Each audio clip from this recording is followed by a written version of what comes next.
Bonjour, vous avez l'impression que l'argent n'est pas fait pour vous? Vous voulez optimiser votre budget et vos dépenses? Vous êtes souvent à découvert et vous souhaitez améliorer votre vision et votre gestion de l'argent? Alors, bienvenue sur Budget, le podcast qui t'aide à gérer concrètement ton budget. Définition, réflexion, technique, je vais vous donner mes clés pour dépasser vos croyances limitantes liées à l'argent et pour optimiser votre budget. N'hésitez pas à vous abonner et à partager ce podcast. Bonjour et bienvenue sur Budget. Aujourd'hui, on va parler des arnaques. Et pas n'importe quelles arnaques, les arnaques en investissement, les arnaques quand vous voulez placer votre argent. Ah, ça c'est un sujet qui est bien. Vous allez voir. Si vous avez un peu de fric de côté, ce que je vous souhaite, et que vous souhaitez l'investir, sage décision à mon avis compte tenu de l'inflation qui fait que si votre argent reste sur un livret A ou sur votre compte courant, vous perdez de l'argent. Donc pour moi, c'est une bonne idée d'investir son argent. Vous allez voir, vous allez commencer à vous renseigner, à peut-être en parler autour de vous et tout ça. Et vous allez tomber bien souvent sur des drôles de zozos. Déjà, donc comment on évite? Déjà, c'est quoi une arnaque? Une arnaque, le plus souvent, c'est quand quelqu'un vous démarche ou que vous démarchez quelqu'un, peu importe, et qui vous promet un rendement à 10% sans risque. Par exemple, ça, c'est une arnaque. Pourquoi c'est une arnaque? Tout simplement parce que si vous voulez un fort rendement de votre argent, forcément, il va falloir prendre du risque et peut-être accepter d'en perdre une partie si le marché se casse la gueule, si la conjoncture économique ne va pas bien, etc., etc. Vous ne pouvez pas avoir l'un sans l'autre. Pour vous donner un exemple tout bête, à l'heure actuelle, le placement le moins risqué, vraiment, c'est le livret A, il est à 0,75. Ah, celui-là, il est sans risque. Il rapporte que dalle, mais il est sans risque. Et ayez un livret A, hein. Utilisez-le comme un compte, comme un matelas de sécurité, c'est très bien.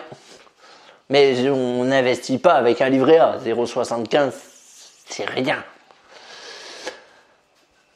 Donc méfiez-vous des gens qui vous promettent la lune. Quand une solution vous paraît, ou une offre vous paraît trop belle, c'est que bien souvent, il y a une arnaque. Il n'y a pas de secret. Il n'y a pas la martingale, il n'y a pas le truc qui fait que... voilà. Il n'y a pas. Niveau financier, il n'y a pas. Si vous voulez du rendement, vous prenez du risque. Si vous voulez peu de risque, vous avez moins de rendement. Ce qui s'entend aussi, hein. Je dis pas qu'il faut investir que pour viser le rendement. Non, au contraire. Moi, je pense qu'il faut un peu de tout. Je pense qu'il faut avoir des choses risquées, des choses moins risquées. Comme ça équilibre. Voilà, ouais. Méfiez-vous des discours des beaux parleurs qui vous montrent des graphiques, qui vous montrent... Et c'est même des beaux parleurs qui peuvent représenter des banques et tout ça. Hein. C'est pas parce que... Moi, je me souviens une fois, on m'avait proposé, mon Dieu, une banque connue, hein, m'avait proposé une assurance vie, parce qu'à l'époque, je cherchais de l'assurance vie. Et elle m'avait proposé 100% unité de compte, donc le truc le plus risqué avec même pas de fonds en euros, ce qui normalement se fait même pas, pour un rendement de 3%. C'est-à-dire un rendement relativement faible par rapport au risque que la banque voulait me faire prendre, vu que si je mettais tout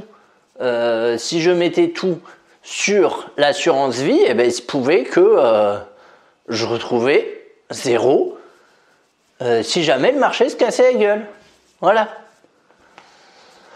Le meilleur moyen de détecter les arnaques, il n'y en a pas 36 000, c'est de se former et c'est de se documenter. Moi, c'est ce que j'ai fait. Du coup, j'ai appris ce que c'était une assurance vie, j'ai appris ce que c'était un fonds en euros, j'ai appris ce que c'était les unités de compte, etc., etc., les frais d'entrée, etc., etc.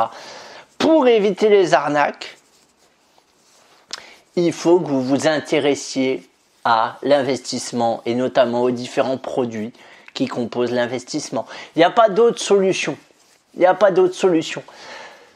Parce que quand les personnes vous parlent, quand elles vous proposent leur solution miracle, le nouveau Bitcoin ou je ne sais quel attrape-couillon, elles parlent à votre émotion.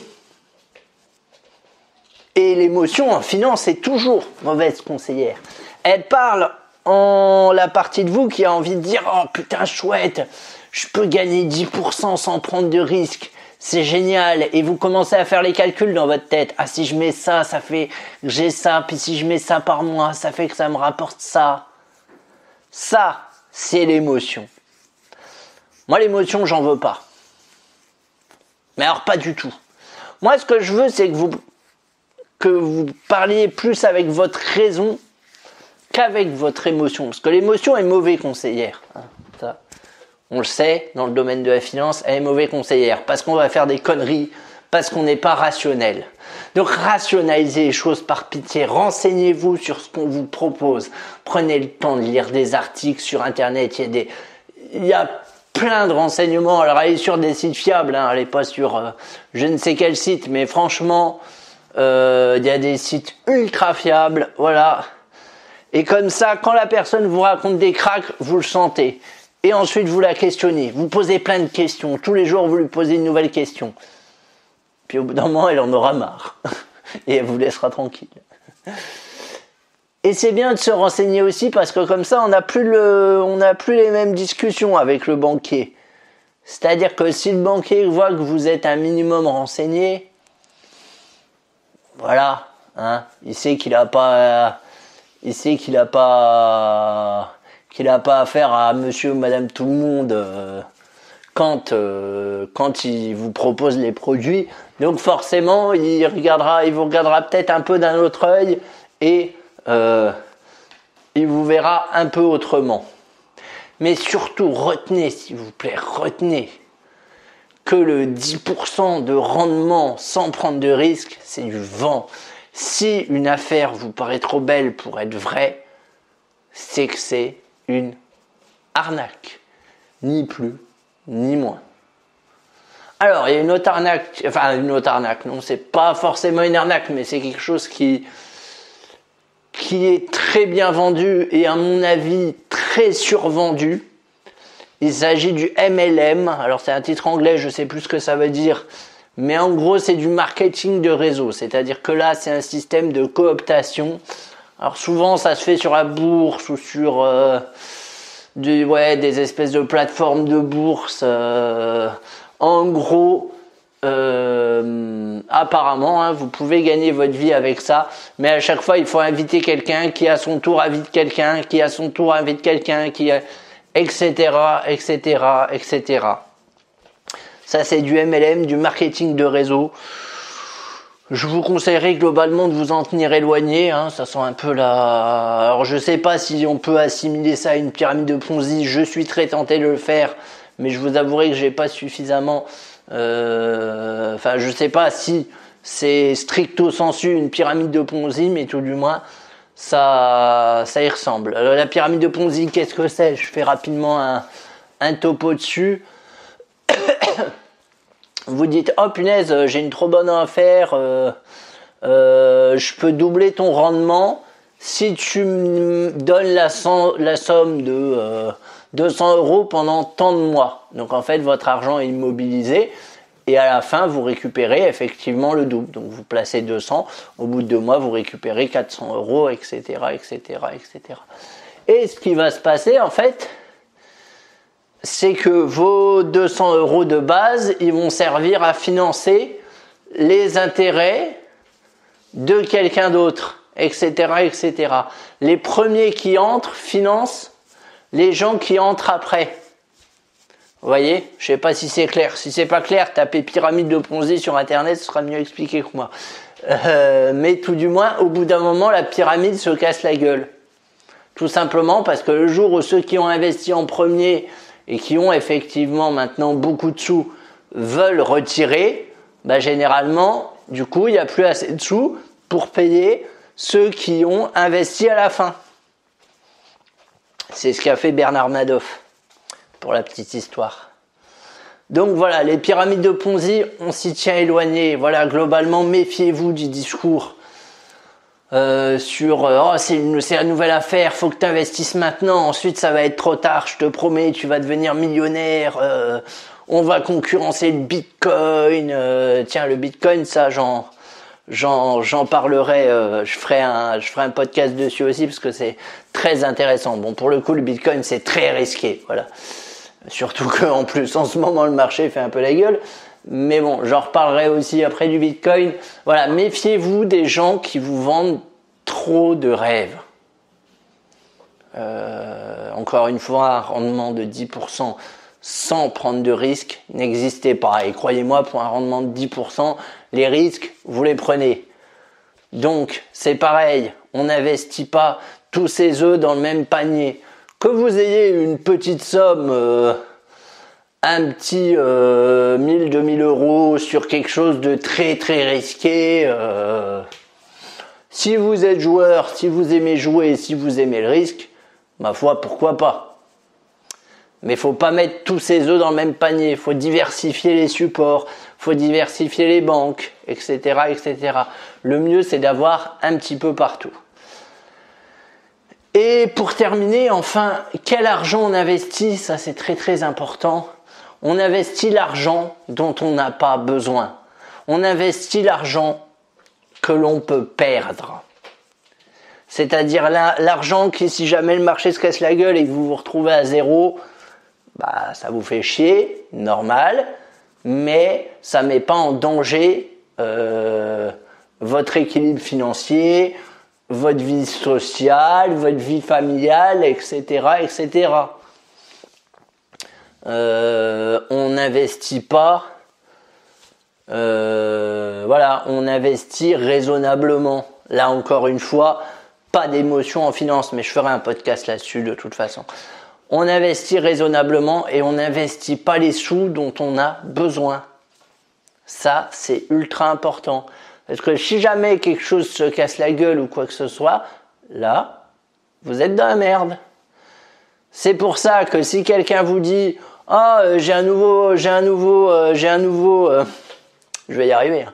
J'ai un nouveau placement 10% sans risque et tout ça, viens, mets toutes tes économies dedans, viens, je te garantis, c'est sûr, c'est bon. Et mettons, vous mettez 10 000 euros dedans, pensant bien faire, bien évidemment.